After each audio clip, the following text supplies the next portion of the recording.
Ahora 8:49, Felipe. ¿Cuál puede ser la consecuencia en el Congreso de la República de la marcha de este domingo? ¿Usted cree que los congresistas escuchan, toman nota y es posible que esto tenga incidencia en la discusión de las reformas que están en pleno desarrollo?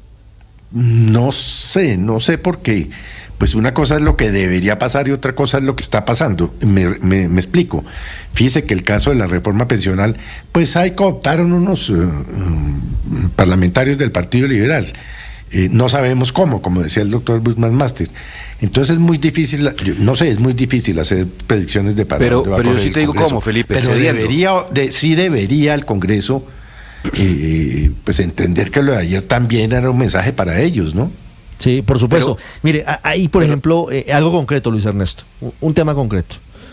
La propuesta que hizo, la petición que hizo el gobierno, que hizo el pacto histórico, de apelar a la plenaria del Senado está a punto de naufragar. Hablo de la reforma a la salud.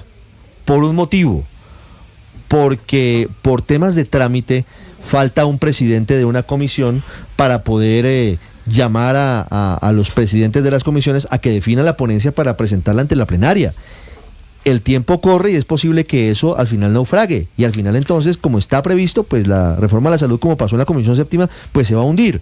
Entonces es muy claro que esto que pasó ayer puede tener consecuencias. Vamos a ver cuáles son. Pero lo más saludable, Ricardo, es que esa reforma a la salud, que fue la que realmente reventó la coalición, dividió al Congreso, dividió al país, porque en la reforma pensional, ahora para responderle a Felipe, la reforma pensional logró el apoyo de los liberales porque el gobierno, a diferencia de la de la salud, cedió, porque bajó el umbral, que arrancó por 4 y lo bajaron hasta 2,3 salarios mínimos. Pedían algunos 1, 2, pero 2,3 realmente es un punto intermedio de consenso, porque quien está encabezando la concertación ahí es la ministra Gloria, y no lo que estaba pasando con el ministro de Salud y con la exministra Carolina Corcho. Entonces, yo sí creo que lo más saludable para el mismo gobierno es que tengan la posibilidad de presentar una nueva reforma a la salud simple, como la ha pedido el presidente, no una larga lista de artículos que lo que genera es cada vez más división, y que sea una reforma que se concentre en eso que ellos plantearon como ejes centrales de la reforma: fortalecer los elementos de salud preventiva, lograr el giro directo a las EPS, y que hagan lo propio también con la reforma laboral. Lo peor que le puede pasar al país es que esta radicalidad siga, es y que se eso ya lo hicieron por decreto, Luis Ernesto. Sí, pero no todo lo pueden hacer por decreto, Felipe, pero además... No, lo tengo claro, pero ya lo hicieron. No se le olvide que todo esto va a manos del Consejo de Estado, y el Consejo de Estado muy probablemente va a tumbar mucho de lo que el gobierno ha hecho vía resolución o vía decreto, porque no está dentro de sus competencias. Y entonces, pues, al final, la situación de apremio en la salud se va a tener que solucionar. Luis Ernesto, solamente una cosa frente al tema, y es que, sí, obvio, ahí está el funcionamiento de la institucionalidad, pero es que el presidente tiene unas barras bravas que no van a estar conformes con la decisión de que el presidente simplemente dé su brazo a torcer. El presidente tiene ayer no solo se dividió el centro. El senador Wilson Arias, que fue quien ¿qué me dice el mensaje de Gustavo Bolívar, Ricardo? No, por supuesto.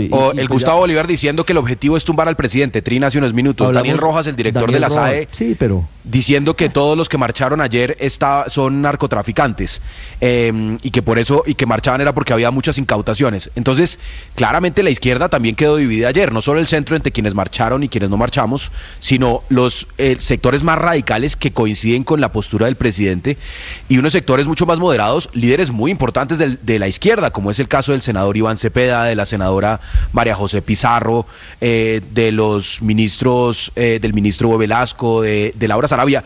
Yo la verdad me temo que lamentablemente esas voces no son las que va a escuchar el presidente, sino las más radicales en estos momentos. Pero la pregunta una vez más, Ricardo, es buena, y es qué va a pasar en el Congreso, ¿no? Que es lo que nos importa en este preciso instante. Y sabe que me llama la atención justamente de cómo empieza a subir la opinión favorable de los colombianos respecto al Congreso de la República. La encuesta que mirábamos la semana pasada de Inbamer Gallup, sobre la que hablamos, muestra en este momento que el Congreso, la opinión favorable del Congreso lleva subiendo sistemáticamente, ¿no? A finales del año pasado, en octubre del año pasado, estaba en el 17%, y hoy ya vamos con una imagen favorable del 28%. Luego, que esté subiendo la percepción que tienen los colombianos de su Congreso de la República para una percepción más favorable cada vez más, pues también habla muy bien del Congreso, porque también la gente empieza a darse cuenta que ahí precisamente se juega muchísimo de lo que pasa, de las reformas del gobierno, que si no le están pasando por lo demás, pues es porque están haciendo bien la tarea los congresistas, ya sea conteniendo el paso de ciertas reformas. Es una buena lectura. Es sí. que yo estoy completamente de acuerdo con usted. En otras circunstancias, Paola, no subiría la favorabilidad de los políticos nunca.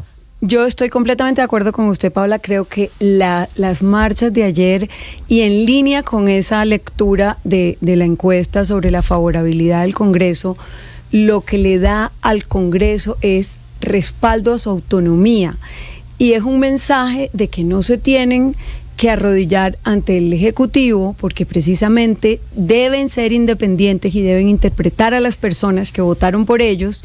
Y esas personas ayer dijeron: aquí estamos, respaldamos que se den las discusiones en el Congreso y que no se arrodillen ni con mermelada ni con bravuconadas, porque creo que también el que sale bien parado de todo esto es el presidente del Senado, que ha dicho al Congreso se le respeta. Y la gente ayer, Ricardo, respetó también al Congreso con su respaldo. Pero yo sí descreo, digamos, de estos análisis, Aurelio, empezando por el del doctor de la Calle. No, el problema de la gente es que la gente no ve el cambio. Es que no hay cambio. Es que el problema no es que se opongan al cambio, no, es que no hay cambio. A ver, ¿cuál es la política pública más importante de un gobierno? La política económica. Igualita a la del Fondo Monetario. Se pusieron de gatitos bravos. ¿Qué vamos a ir a renegociar la deuda? Mentira, se fueron para Washington y allá que quedaron calmaditos. Le dijeron, no, agacharon la cabeza. No hay nada para renegociar y más bien le prestamos para que vuelva y nos pague. Y se vieron tranquilos. Es que el país no ve el cambio. Al doctor de la Calle, con todo el respeto que le tengo a Humberto de la Calle, no, el problema no es que haya una resistencia al cambio, el problema es que no hay cambio. Entonces, por ejemplo, el doctor Chacón, senador honorable de la República del Partido Liberal, entra a la Casa de Nariño en una reunión de Estado a concertar, sale que es 2,3 salarios en Colpensiones y por debajo va la mermelada para toda esa fracción del Partido Liberal, porque tuvieron incluso hasta el descaro de decir, pero estos y estos no van porque para ellos no hay mermelada. Es que eso es lo que el país está viendo, que no hay cambio, esa es la realidad. Ahora, yo descreo mucho realmente de la firmeza del Congreso y que van a tomar en cuenta las marchas. Y lo que dice el doctor Fajardo, no, es que esto le sirve al gobierno para que todos concertemos. ¿Cuál es el malestar de que haya resistencia civil y gobierno? Es que esa es la regla 1A de la democracia. La regla 1A de la democracia no es la concertación. La regla 1A de la democracia es gobierno y resistencia u oposición. Esa es la regla. Pero quieren entonces que las marchas de la oposición sirvan para acabar con la oposición. Ese silogismo del matemático Fajardo sí me dejó plop, porque la verdad es que se hace una marcha enorme, pero entonces para que la disuelvan, para ir a concertar. No, gobierno y oposición, pero Aurelio, gobierno y resistencia civil. Pero entonces ¿cuál debe ser el siguiente paso de la marcha? Bueno, el gobierno verá que juega. Es que el balón está en la cancha. El siguiente paso de la marcha debería ser que el gobierno vea que cuál es el músculo que tiene un sector de la sociedad para decirle no estamos de acuerdo con las reformas. El balón está en la cancha de Petro. El balón está en la cancha de Petro. Él verá que juega y la resistencia civil tendrá que seguir. Y eso lo vamos a ver. Si no le parece, punto. Eso es así. El balón está Ricardo, allá. ¿y eso? ¿Cómo lo va a patear? Es problema de él. 8 de la mañana, Ricardo, 58 minutos, Daniel. Eso lo vamos a ver muy pronto. Yo creo que claramente el balón quedó en la cancha de Gustavo Petro. Vamos a ver qué sale hoy del Consejo de Ministros. Vamos a ver qué lectura hacen de las marchas de ayer. Si predomina la lectura del director de la SAE o predomina la lectura de Laura Sarabia y en parte del ministro Velasco de que hay que abrir unos espacios de diálogo para reconsiderar la radicalización de muchas de las reformas. Yo creo que aquí lo vamos a saber, esa respuesta la vamos a tener muy pronto. Pero déjeme responderle a Aurelio, yo no creo que es que la gente no vea el cambio. ve unas propuestas de cambio que le parecen completamente radicales, por ejemplo en el sector salud, acabar con todo el sistema de salud para corregir unos problemas en los cuales muchos estamos de acuerdo que existen, como por ejemplo el acceso a salud en zonas aisladas del país, pero que el gobierno optó por una medida de casi que acabar todo lo que había, estatizar todos los servicios de salud y de muchas cosas como quiere el gobierno, y ese no es el cambio que la gente quiere. Yo creo que los expertos, los analistas en los temas de salud, de pensiones, etcétera, admiten que se necesitan unos cambios, pero para generar y para lograr esos cambios no se necesita acabar con todo lo que existe, se necesita mejorarlo, y en el Congreso de la República ha habido múltiples propuestas de mejorar lo que existe. Lo que pasa es que el gobierno se fue por la opción de acabar lo que existe y reformularlo todo, casi que refundar el Estado, y ese no es el cambio que la gente quiere. 8:59 minutos. Álvaro, ¿usted cree que el Congreso va a recibir el mensaje de las marchas? ¿De qué manera? ¿Se va a radicalizar como el gobierno? ¿El Congreso va a negarse a sentarse a discutir, a tramitar las reformas? ¿O cómo va a recibir el Congreso, que al final es el vehículo a través del cual tiene que canalizarse todo lo que viene pasando en las calles? ¿Qué va a pasar en el Congreso? El Congreso lleva muchos meses paralizado, dedicado solamente a bloquear, con la idea de que todo hay que bloquearlo porque no se puede negociar nada. A ver, miremos lo que pasó en las elecciones. En primera vuelta había un candidato que representaba el continuismo, cero los cambios que propone Petro, que era Fico Gutiérrez, y ni siquiera llegó a segunda vuelta. En segunda vuelta hubo otro candidato opuesto a Petro que ofrecía cambio político, pero en materias económicas decía no cambio. También le ganó Petro. Entonces Petro considera, cuando ve esas manifestaciones, que son los mismos que querían no cambio, pero que él ganó las elecciones. Pero realmente en la democracia quien decide eso es el Congreso. Entonces hay que ir al Congreso. Hay cierto equilibrio. Algunos están diciendo ahorita que no, porque como el Congreso se movió 1 centímetro en materia de pensiones y se vio que era mentira el cuento de que no había negociación por parte del gobierno, porque pues está bajando el tema central de la reforma, entonces ahora es que ese Congreso no es legítimo, que esto es con mermelada, y eso sí que es antidemocrático. La única salida es que las instituciones funcionen. Mire, lo que hay en el fondo es Petro derrotó a ese establecimiento y le hizo una oferta, le nombró todo el equipo económico de centro, y lo que ha dicho es: les propongo que yo mantengo las políticas económicas, digamos que es lo que afecta más al establecimiento en el bolsillo, y déjenme hacer unas reformas sociales porque hay unos sectores del país que están muy agobiados por problemas en materia de salud, en materia de pensiones, en materia de educación. Y la respuesta ha sido no. Perdimos, siga con las políticas económicas. Ya acabo. Pero son una cosa. Sigue con las políticas económicas, pero no aceptamos ninguna reforma. En el primer año el Congreso aprobó 3 grandes proyectos. El plan de desarrollo, la reforma tributaria, ha aprobado muchas cosas que presentó el gobierno. Sí, pero las reformas sociales, estoy hablando precisamente de reformas económicas, no, sino sociales, no ha querido. Petro se equivocó empezando con la de la salud y la hizo muy maximalista, yo creo que pensando que tenía que negociar duro para llegar a algo, que al final iba a aceptar la CPS, pero tenía que quitarle el manejo de la cosa económica. Puso a la ministra Corcho a torear, a alborotar a los contrarios, y se le fue la mano. Pero bueno, ya salimos de esa reforma, estamos en otra. Y el país tiene que decidir si permite que la democracia funcione o todo es a marchas diciendo fuera Petro, no más Petro, nada en el Congreso, Álvaro, esto le aplica al gobierno también, esto le aplica al presidente. Porque también. las elecciones funciona cuando se vota sí o cuando se vota no, y cuando se respeta lo que se votó. Son las que deciden, así como decidieron en las ciudades en contra de lo de Petro, en las nacionales fueron esas. Pero esa no es una Petro carta, tiene un mandato, ese no es un y hay cheque que en negociar blanco. con Petro. No es pero lo último, Ricardo, la peor manera de manejar a Petro es combatiéndolo, porque no hay un político más combativo en la historia, yo creo que ni siquiera Laureano Gómez, un político más combativo que Petro. Pero Álvaro, y combatiendo, combatiendo es que ha derrotado a sus enemigos, por eso está en el poder.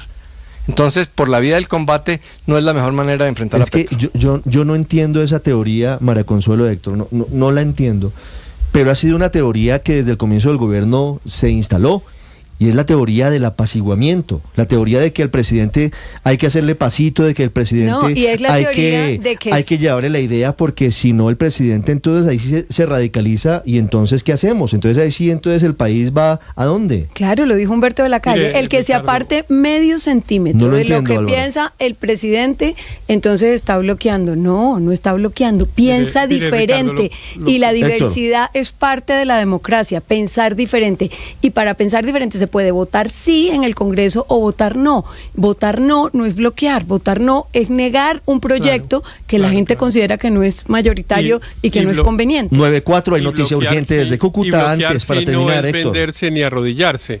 Es que a mí sí me preocupa mucho y me molesta, debo decir la verdad, ese manoseo de las instituciones, de que las aplauden cuando toman decisiones con las que están de acuerdo, pero las insultan cuando toman decisiones con las que no están de acuerdo.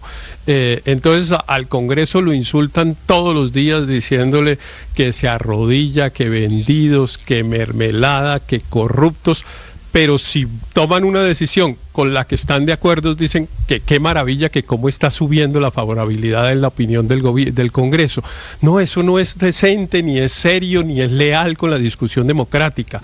Aquí hay unas instituciones, gústenos o no, hay unas cortes, hay un Congreso, hay un presidente también, claro, hay unos alcaldes, unos gobernadores, y cada uno toma las decisiones, y yo asumo que cuando cada uno toma las decisiones, las toma primero creyendo que por ese camino que escogió es el que es, y ese es el que él cree con su ideología, con sus convicciones, etcétera. Puede que resulte equivocado, por supuesto, pero respetemos a todos y respetémoslos cualquiera sea la decisión.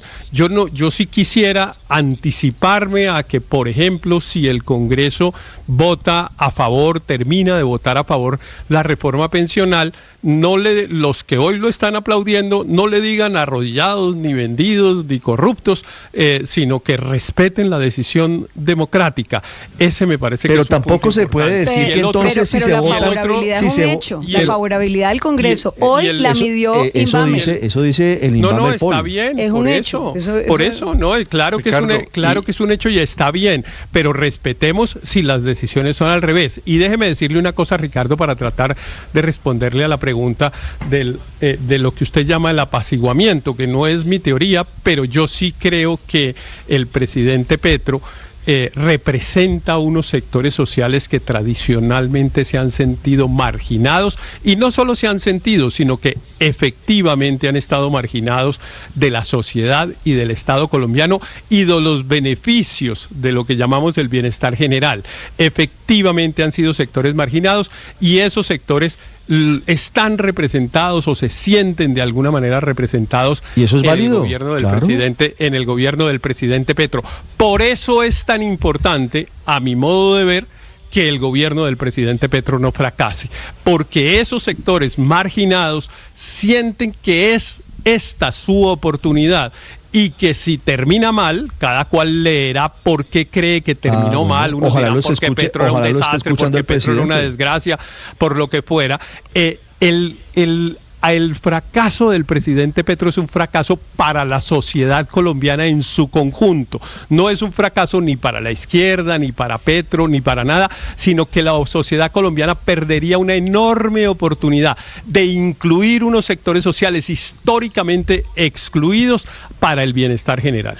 Pero tiene Ricardo, que mirarse no quién es el responsable de ese eventual fracaso del gobierno. No es que haya una teoría extraña, como dice usted, de apaciguamiento, no, es que en las democracias se llegan a acuerdos.